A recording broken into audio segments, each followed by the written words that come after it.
Hey guys, welcome to Juic'd Garage. My name is Ed and today we're going to have a quick look at this 2016 Mitsubishi Outlander plug-in hybrid electric vehicle.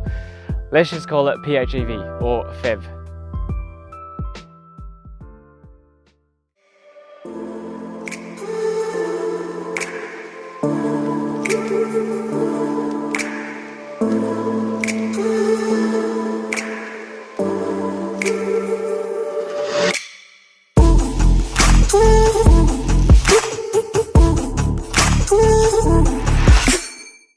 So, the Mitsubishi Outlander PHEV. I think the exterior just looks like a normal SUV. Pretty boring, to be honest.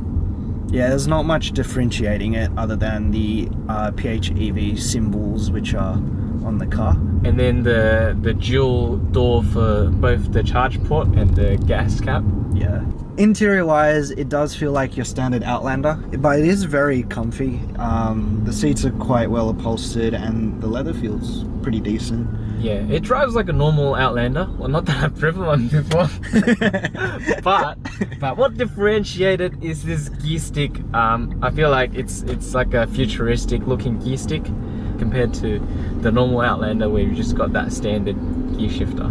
What's really nice is it's also got that LED screen in the middle which tells you your fuel as well as your battery level. But as you toggle them, you can see your range of your battery as well as your fuel economy, and it's got an EV driving percentage, so it kind of makes it a little bit more interesting to always aim for that 100%. And then you've also got this gauge in front of you which tells you the charge, eco and power mode, which essentially tells you what the engine is doing. You wanna drive? Alright.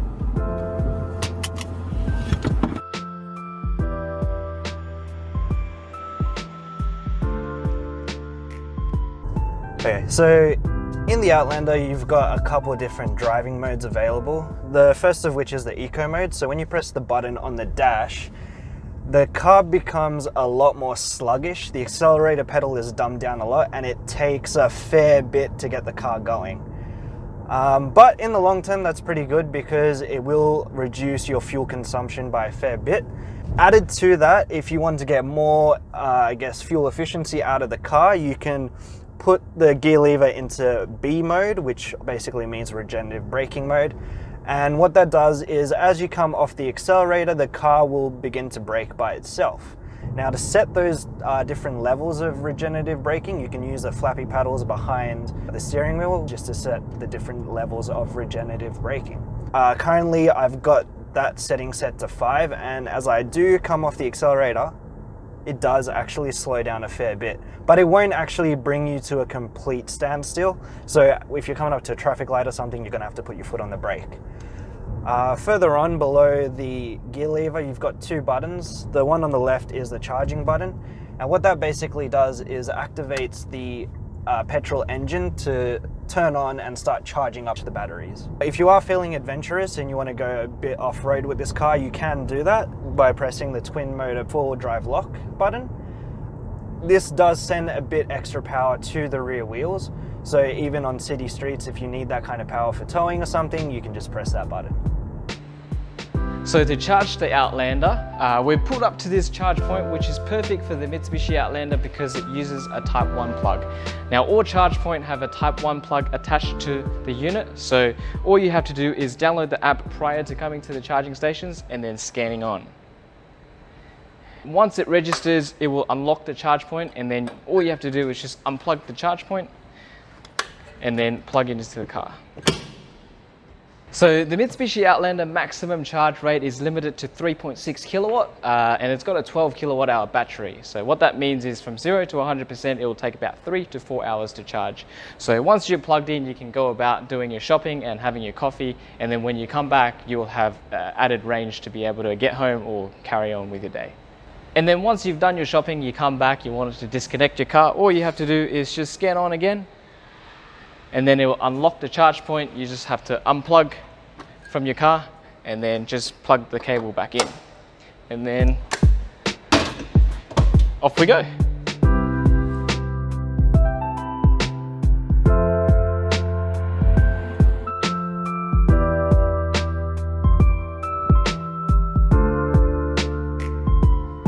I think the Mitsubishi Outlander PHEV is the best value for money if you're looking to get into a plug-in hybrid electric vehicle with the practicality of an SUV.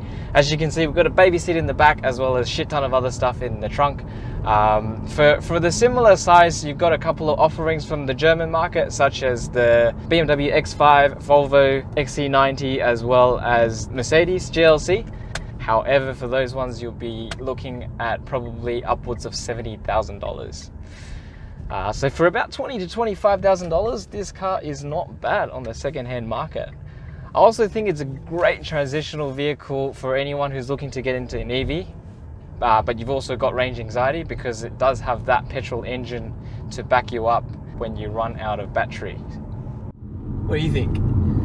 So I reckon it's actually pretty decent for what it's priced at as a used vehicle. I probably wouldn't buy one brand new because I don't think it's worth.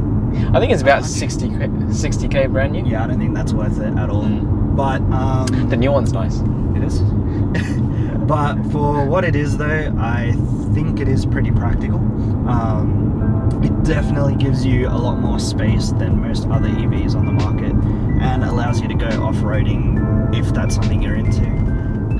So I guess this is our 2 cents on the Mitsubishi Outlander PHEV. Yeah, and with this channel what we're trying to do is give you guys car reviews that are more about the EV side of the car, the technology behind it, and help you guys make a more informative decision if you decide on purchasing one of these kinds of vehicles.